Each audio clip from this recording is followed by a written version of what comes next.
All right, everybody. Welcome to TSP Weekly Podcast, the only podcast that has two old guys talking about how great the TSP is all over the world. What you got for us this week, Jerry? It was quite the week. The Bears came into Thanksgiving week with all the momentum, and the Bulls kind of snatched victory out of the jaws of the Bears. Yeah, it was kind of last minute, too. I was watching it on Wednesday and Friday. It just, this is one of the things that's very difficult about the TSP is taking advantage of those kinds of moves, because if you pull the trigger too fast too often, it's really hard, right? And you only get those two moves, and Yep. it's just to me, it's probably the most frustrating part of having the TSP. But I wouldn't be willing to give that up for the whole thing, so it doesn't really matter. I mean, a lot of 401ks are even worse, right? They can move as much as they want, but they can't really, right? They can only move when they get paid and things like that. So, it is what it is. But yeah, the Bulls just came blasting through. Like, what's that run of the Bulls in Italy or Spain? Yeah. That's what I was thinking of when I saw it going on. Yeah. All right, let's get into it. We're going to get into some pretty interesting things, because there's no doubt that on a weekly, it's obviously on a daily basis, because the market was up every day this week. So on a daily basis, the Bulls were really taken off. On a weekly basis, also, we talked about. I'm going to show it on the slide, but we talked about last week. On Friday, we had a little bit of a reversal, and it did it right at that 20-week moving average line. We also have a monthly bullish reversal. So let me just get into all this. So we'll look at a couple of weekly economic highlights. And then there's this thing called the Zweig Breadth Thrust that probably is not in most of y'all's feed, but it's all over my feed over the last couple of days. It doesn't trigger very often, and it usually means that if it does trigger, we're at the beginning of a longer term uptrend. So we'll take a look at that. It's the end of the month, so we get a chance to look at the monthly candles, which is the real direction, the big momentum behind the market, and then the weekly TSP fund direction. So we had the Dallas Fed Manufacturing Index fell to negative 10.4 from negative 5 last month. And what that looks like is this, right? This is a 10-year chart of that Dallas Fed Manufacturing Index. And you can kind of see when if manufacturing is above the zero line, it's expanding. If it's below the zero line, it's contracting. So some people could say you're in a manufacturing recession when you're below the zero line, but it's basically either you're in a state of expansion or a state of contraction. When manufacturing is expanding, the market's going up. When manufacturing is declining, it doesn't have to be below zero, but when it's declining, the market generally is going down. There's a lot of pressure on the market. So you remember 2018, the last half of 2018 was not good for the S&P, right? It kind of went sideways, went down into COVID. We had a big recovery after COVID. And again, from the bottom, once it starts moving higher, the stock market is moving higher. And where we are now, we have been in a decline since the middle of 2021, right? Going into 2022, we had the bear market in 22. And then once it started turning back up, the stock market's going up. What we want to see is this reverse, because if it continues down, that's not good. So this is what it looks like if you actually looked at it on TradingView. It's a monthly chart, because these come out monthly. So this is the S&P 500 on a monthly scale, and this is the Bank of Dallas Manufacturing Index. Hey, Jerry, remind us why we're using Dallas Fed, just for folks that might not. We've talked about it, but it's been a while back. Yeah, the Fed has, I can't remember if it's 12 or 16 different districts around the country, and you could look at it's the regional manufacturing for that area. So this particular one is the South. There's one in New York. There's one in Boston. There's one in Philly. They all have manufacturing index and services index, and they come out at different times of the year. But the Dallas Fed one is a pretty good indicator of what's happening in terms of manufacturing across the United States, and how it applies to us is how it tracks with the S&P 500. So we got a peak in the Dallas Manufacturing Index, and then once it starts rolling over, the S&P doesn't mean it rolls over, but it definitely price is under pressure there in 2018. It really rolled over in 2020 when we went into COVID, right? And then manufacturing starts picking back up, and the S&P 500 is going back up. Okay, manufacturing peaks in 2021, starts rolling over, and the S&P 500 rolls over. So it's a pretty good leading indicator. And it generally goes in line. It's a little bit early. The manufacturing index rolls over, and then the S&P rolls over. And so where we are right now, we've got a pretty big divergence. Manufacturing has rolled over, and the S&P is continuing to climb. So either the S&P is going to roll over, which is what's happened every other time, going back to at least 2015 on this chart, or the S&P is going to keep going and manufacturing is going to turn back up. But this divergence, we haven't seen anything like, this is months, 4 or 5 months, 6 months of divergence between manufacturing and the S&P continuing to move higher. So again, it's on a monthly basis. It's just something to really keep on the radar, because it's gonna one or the other is gonna break. It's gonna go one way or the other. If manufacturing continues to decline, it's awful tough for the S&P to keep going higher.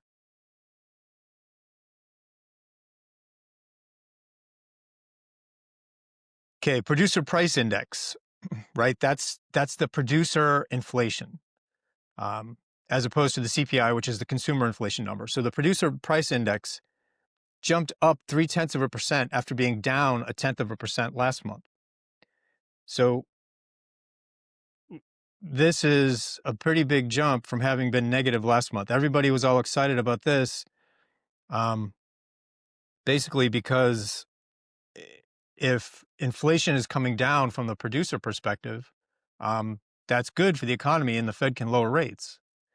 But if inflation is picking back up, and particularly if it keeps going higher over the next few months, it's going to be very hard for the Fed to continue this rate cutting cycle that it's trying to do. The other one is initial jobless claims. So jobless claims fell to 216,000 from 222,000 last week, and it was forecast to be 225,000. So the market is expecting these layoffs that we've been hearing about to show up in the data, and it's not showing up there yet, right? So until it shows up in the data, it's again hard for the Fed to continue to cut rates, because people aren't losing their jobs, apparently, according to this source of data, right? It's on the one hand, it's good for the economy, right? And good because people aren't losing their jobs. And we've been in this consistent decline. So as long as initial jobless claims continue to fall, it puts pressure on the Fed's ability to cut rates. So it's really interesting that the layoff numbers, and it could be because the government shut down, and some of these numbers are still kind of trickling back in. Yeah, that's what I was going to say. I mean, we got to take some of this with a grain of salt, knowing the fact that most of the people that do this stuff were out for over a month. Yeah. And so, is it correct? You'd like to think that if it wasn't, they'd put an asterisk, and say, hey, this will get updated when we have more info, but that's not helpful, right? Yeah. I like to think, I hope that as we get closer to that Fed meeting you're getting ready to talk about, that even if we don't get access to the numbers before that meeting, that those folks do. Like, you would think that they're going to get as best updated numbers they can, and they might not match what we have, which as an investor is frustrating, right? Because we're not looking at the same data they are. But at the end of the day, you would hope that they're making the right decision for the economy based on the fact that yeah, they did have all the data, you know? I mean, all the anecdotal evidence is that a lot of companies are doing layoffs. We might get a little bit of a bump, which you always do seasonally because there's seasonal hiring. But Yeah, the narrative is definitely layoffs. I can't tell you how many people I know on LinkedIn and such that are talking about being laid off. I mean, yeah, now that's not that's not accurate data, accurate research.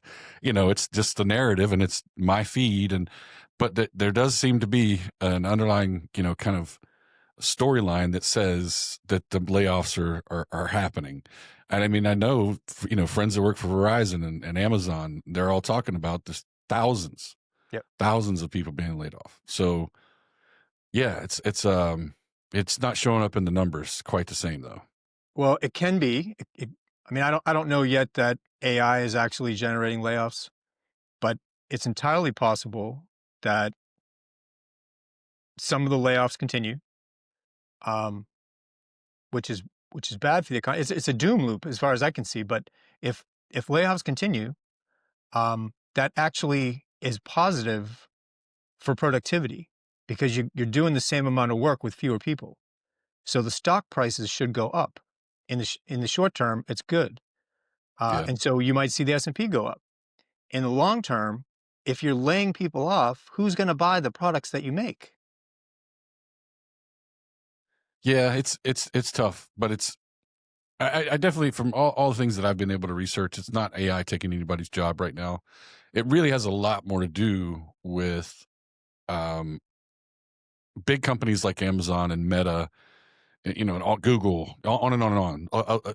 Notice these are companies that are driving the S&P, right? Yep. A lot of those companies beefed up their staff so high during COVID and just post COVID because the demand was so high for a lot of these services. And, you know, and they bet on a few things that maybe didn't pan out as much and whatever. And they didn't need these people.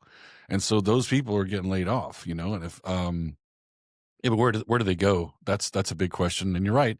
You know, do those people, are they still going to be purchasing the same stuff? I mean, yeah, it's hard to tell. I mean, if a lot of these folks seem like kind of, you know, I don't really like white collar and blue collar anymore. I don't think that works as well because I know blue collar folks that make $200,000 a year, Sure. you know, as a AC technician. Yeah. So Yeah. Yeah. yeah, it's very difficult to just make that kind of statement anymore. But these all seem like very, you know, what we would normally think of as white collar jobs, sitting behind a desk kind of folks. And a lot of them were remote, and a lot of, you know, all these things are kind of jumbled in together, and that's, I don't think, reflected in the data well enough. It would be nice if they were able to chop some of this up a little better, but you know, they're probably having a hard enough time chopping it up the way it is. Yeah. But yeah, like you said, if the big picture is, if I'm Amazon or if I'm Verizon, you know, Verizon's number 3 mobile carrier now, and they were number 1 for the longest time, and they want to get back there, right? And so the only way they can do that is to sell more and spend less, Yep. right?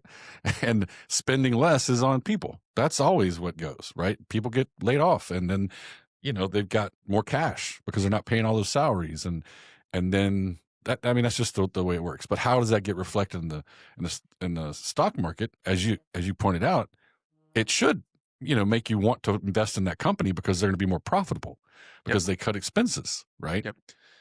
But, you know, does all that have the impact on how many people are using Verizon? I don't know. Yep. You know, we're going to see.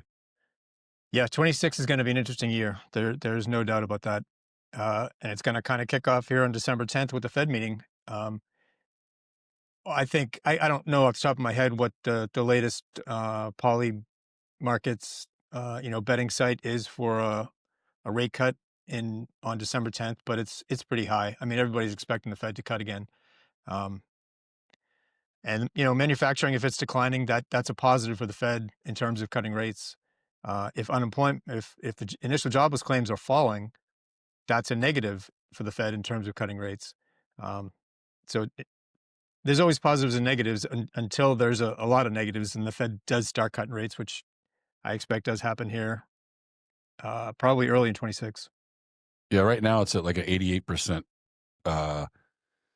cut by 25 basis points. That's Yeah. what Polymarket's showing. So yeah, it's still a huge probability that we're going to get that cut. Well, everybody sees the economy weakening, regardless of what the data is now, and it's all suspect because the government's been shut down. Everybody is seeing the economy weakening, and when the economy weakens, the Fed is going to cut rates. It's the problem is that if you look back at the history of it, when the Fed begins a rate cutting cycle, it's not good for stocks in the medium to long term. It's good in the very short term because everybody's all excited the Fed's cutting rates, and small caps have a lifeline now, and all that.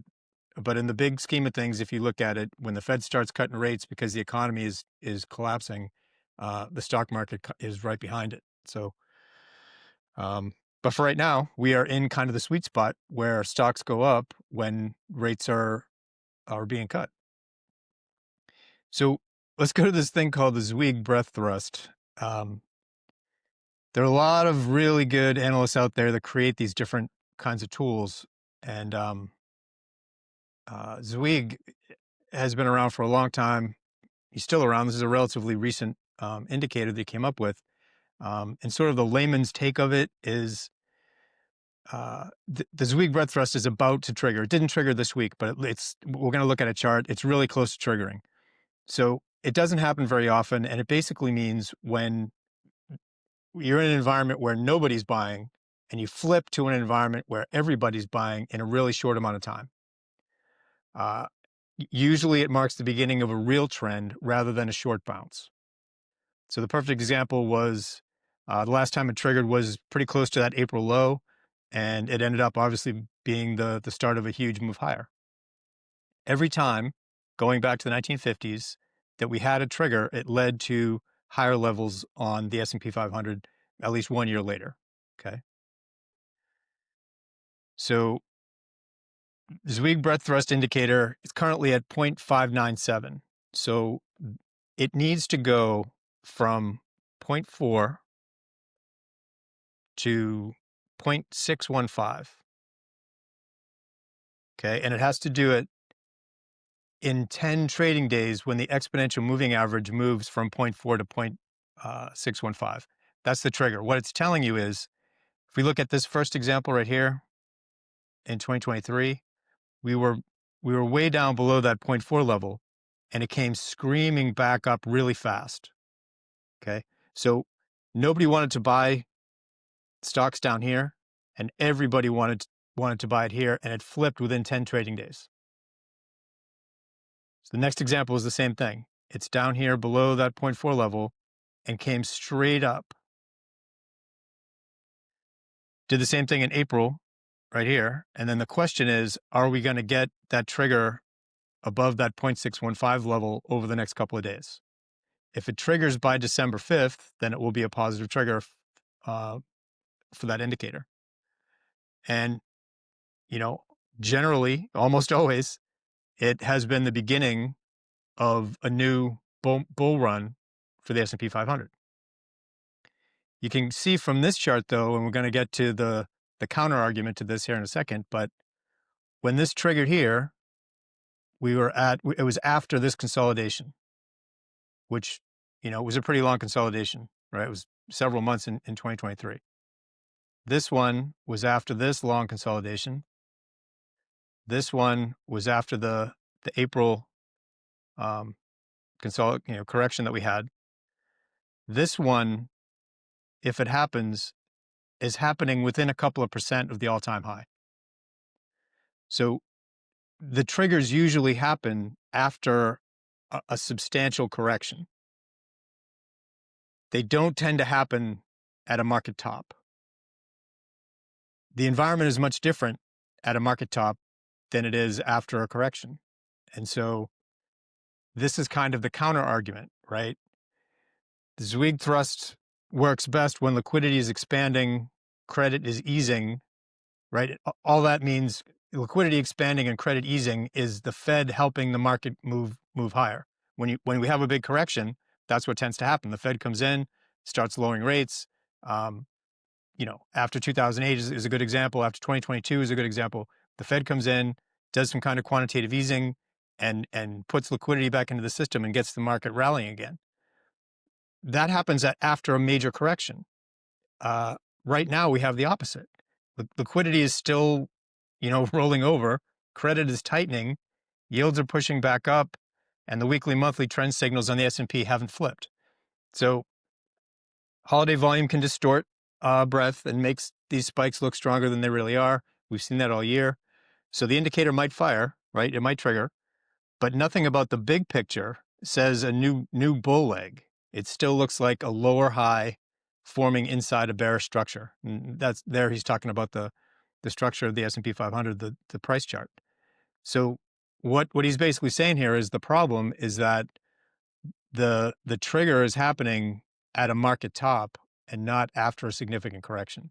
So the environment where the trigger is happening makes a difference. That's the counter argument to it. We'll see what happens as we go forward, especially if we do get the trigger on or before the 5th of December. Okay, so monthly candlesticks. So at the end of every month, it's really good to go back and take a look at monthly candlesticks, right?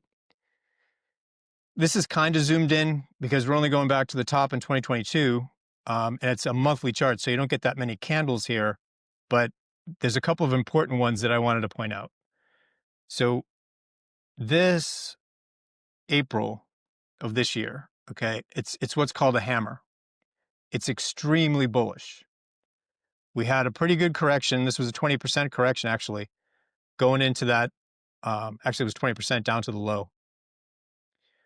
But in April, we had a bullish hammer. So the bears, right, everybody's selling down here. And then at some point, the bulls step in and drive prices all the way back almost to where they opened. So you got a really long, this is called a tail or a wick. Price opened at the top of that small rectangle and closed at the bottom of that small rectangle. But it came all the way down to here and all the way back up during the course of that month. So it means even though you got people selling down here, the bulls pushed the whole thing all the way back up to where it opened at the beginning of the month. It's extremely bullish. We get the same thing in November, okay? But the difference is that the hammer happens at a correction. It's the end of a correction. This is called a hangman. When you get the same looking pattern at the top of a rally, right? We had 1, 2, 3, 4, 5, 6 months of the market going higher, and then you get what's called a hangman. That's not bullish. That's saying that there's a lot of bears in here that are pushing price down after this long rally. So here's the kind of how it works, right? A hammer is that candlestick pattern that appears during an uptrend. When it appears during an uptrend, it's called a hangman, right? It's the opposite. It's considered a bearish reversal signal. It's not a continuation of the bullish trend. So while a true hammer indicates a potential bullish reversal at the end of a downtrend, the exact same shape appearing in an uptrend has a different interpretation. So you got the same thing we talked about, right? It has a small body. The body is that little rectangle. So it basically opens and closes at roughly the same level during the month. You got a long lower shadow, a long lower wick, right? And you have no upper shadow. So if you go back and look at this, that's exactly what we have. We have a big rally. We have a big wick, right? The lower shadow. We have no upper shadow. And we closed at basically the same level that we opened. So it's absolutely a hangman pattern. On a monthly time frame, since it appears on a monthly chart, the signal generally carries more weight and suggests a more significant potential reversal compared to shorter time frames like a daily or an hourly chart. So the way it's interpreted, the psychology behind a monthly hanging man is in an uptrend is that while buyers were able to recover prices by the end of the month, the significant intra-month selling pressure, which you see by the long shadow, shows that sellers are now a strong force in the market. Potential trend exhaustion, right? The prevailing bullish momentum may be running out of steam. It's a warning signal, serves as a warning to traders that a downtrend reversal might be imminent. So how would you look at it if you're trading on a monthly basis? What you want to see is confirmation. So you want to see a bearish, a red candle, another red candle in the period immediately following the hangman is typically required to confirm the potential trend change. Other indicators, the pattern is more reliable when used in conjunction with other tools like support and resistance levels and moving averages. So bottom line, a monthly hammer during an uptrend is a bearish trigger, right? It alerts traders to the possibility of an end to the current upward movement. So we can take it for what it's worth on a monthly basis. What we want to see next month in December, if we get a red candle like this, that is confirming the hangman. And then you're expecting the market to come down. If in December we get a green rectangle, like this is green, then this is invalidated. Okay, so next month is going to tell us on a monthly basis whether or not this hangman pattern, whether or not it validates it. If we get a red candle like this, market goes down.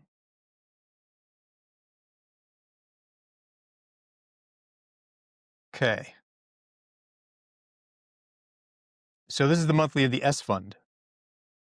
Kind of similar, right? You got a really strong bullish hammer pattern, and then 6 months of the market rallying, and then same kind of hangman pattern. So for the S fund, ideally we'll get another green bar up here and it'll invalidate the hangman and we'll keep on going higher. If it closes lower, you're looking at support resistance zone that's right there. So if we get down below November's low, we've broken down through that channel, it's very likely the S fund is going lower. If not, if we get a green candle here, it's going higher. So we're not predicting, right? This is what you're looking at on the chart to try to, when you see a validation or a cancellation of that pattern, then you know you're in a much better place to make decisions on a monthly basis. iFund is pretty interesting. If you drew a trend line from 2011, the peak in 2011 and the peak in 2021, we broke through that trend line at the end of 2025. And what I would argue is kind of important on this is that in November, we came down and tested that trend line and reversed off it. So there's a lot of support. What was once resistance, right? Hit resistance here, broke through it here, came back and tested it.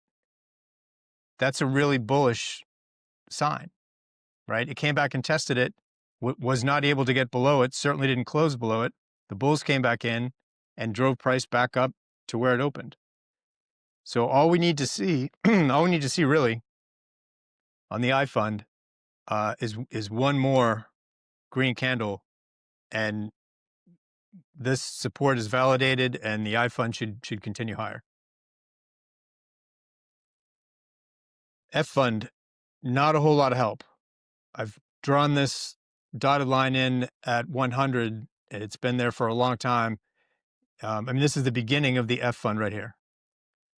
So basically, if you started off invested in the F fund back in 2023 or 2003, you're still below that level now. The question is going to be, is this a first down leg for bonds, a recovery rally, and we get another down leg, right? Or is this some kind of rounding bottom pattern where bond prices move higher?